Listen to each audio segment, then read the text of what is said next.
Hey everybody, Roxabox90 here with day 9 of M15 spoilers, and guess what? I know I haven't done midnight spoilers pretty much this entire season, but we have a new Garruk tonight, so it is time. We have Garruk Apex Predator. 5, a black and a green.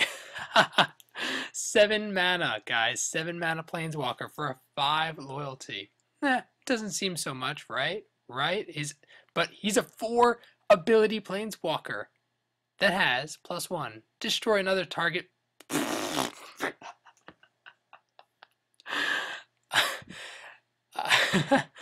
Destroy another target Planeswalker.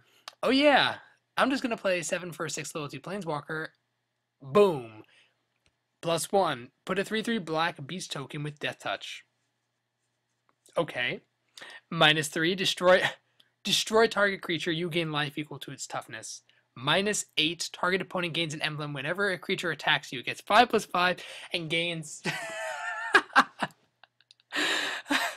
um, sorry, I'm coming off of my laughter from when I first saw him.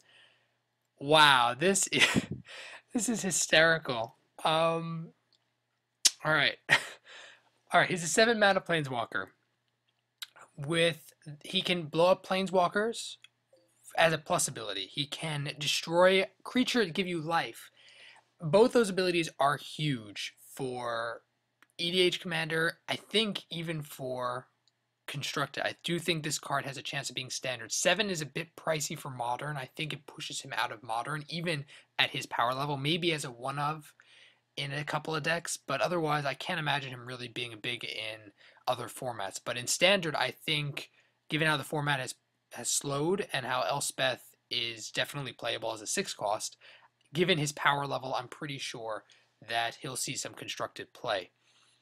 He's 7 mana, but I realized they needed to do that for 4 abilities, especially these 4 abilities, which seem really pushed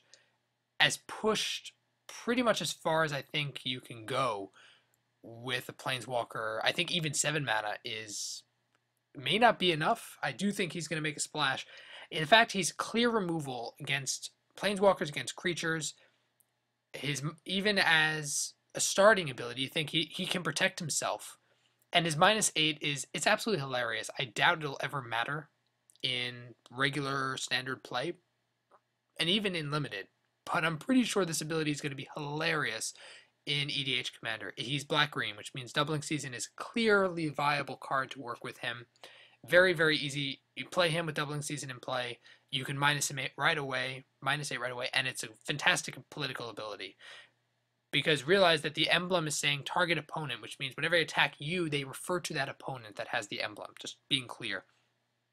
5/5 in trample, which it makes your enemies' armies and your armies that much more insane against whoever it is. So you pretty much spell a death sentence for them, and I think that will be a hilariously powerful ability in Commander, particularly in Commander. I wonder, Karn is powerful enough in Cube. He's also colorless, so I don't know if it counts in Cube to make a huge difference. I think Garruk has also a shot of being insanely powerful for Cube, just in terms of the fact he can flat up remove a walker and have 6 loyalty after the fact. That's huge. Being able to make creatures 6 loyalty, huge. Being able to destroy any creature and give you life total back, great. He has potential to see play in quite a few formats.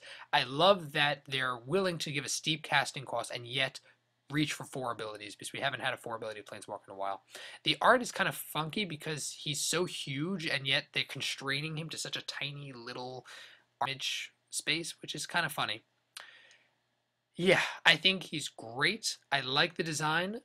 I'm happy that they didn't make Jace the Mind Sculptor 2.0 in a Garruk form. I think that they tried to play around with his abilities and give us something different. We also have 2 other cards tonight. We have Necromancer Stockpile, 2 for an enchantment, 2 discard a creature card, draw a card, which is fine. And we'll see lots of play with Reanimator and EDH for sure. If a discard card was a zombie, you get a 2/2 black zombie tapped. Zombie decks, I think it'll be unbelievable card. It'll be fantastic card advantage. And I think it'll still see play in EDH Commander even in other black decks that have Reanimator aspects to them. And then Chief Engineer, 1 in a blue for a 1/3 Vidalcan Artificer. I don't even know what they're doing anymore with the sets. I think they're just throwing everything in and saying, we don't care where we're drawing these things from or if they're flavor-wise make any sense. Who cares? To quote Wedge from the Mana Source, he's just I have no idea what's going on with the lore aspect of the set, but it doesn't matter because this card gives all your artifact creatures convoked.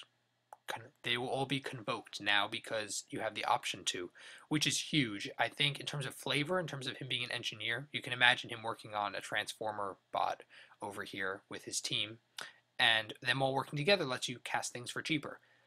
I do think that he has a good chance of seeing play in artifact decks. I don't know if he's powerful enough for modern, because I mean his main deck obviously he'd run in probably the affinity, but I don't know if he's strong enough for modern. That being said, I think in constructed, if they somehow push artifacts at any point, which I don't think they will, but if the next block will have artifacts, maybe return to mirroring kind of thing, or even just something new that will have an artifact base, this card will be very solid.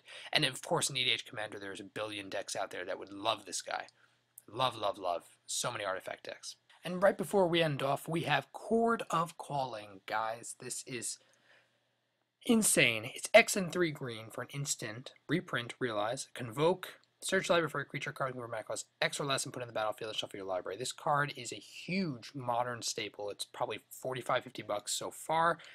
Back from the old school Ravnica. Amazing reprint. The art is absolutely hilarious because it's like, oh no, we're losing.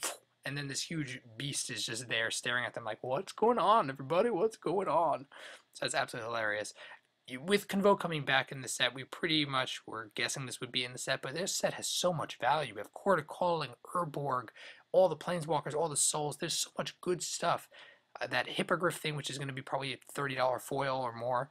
This set is wreaking value so far. And Chord of Calling is a huge, huge reprint. Great art, great cards. Of course, it's going to splash into constructed most likely. It's really, really good. The main thing tonight is Garruk Apex Predator. Great name, great design. I'm a huge fan. Definitely going to try to grab one of these. The foil, I'm sure, will be nice, fat, expensive. If you guys pull it, just a heads up, if you guys pull this in your pre-release or pull it anywhere, realize that the foil is going to be insanely expensive. Don't just pawn it off for nothing. There's newer players out there. He's a huge card. Put your comments down below about him and about the other ones we spoiled tonight. I'm really excited. I think he's really neat. If you enjoyed the video, tap the like button, and if you're new to the channel, check in and subscribe. I'll be having a full set review as soon as they post that. I'll be getting that up to you, and I also have some more top 10s and very interesting giveaway coming to you real soon. So stay tuned. Rocks, Bucks, and 90 signing out. I'll see you guys next time.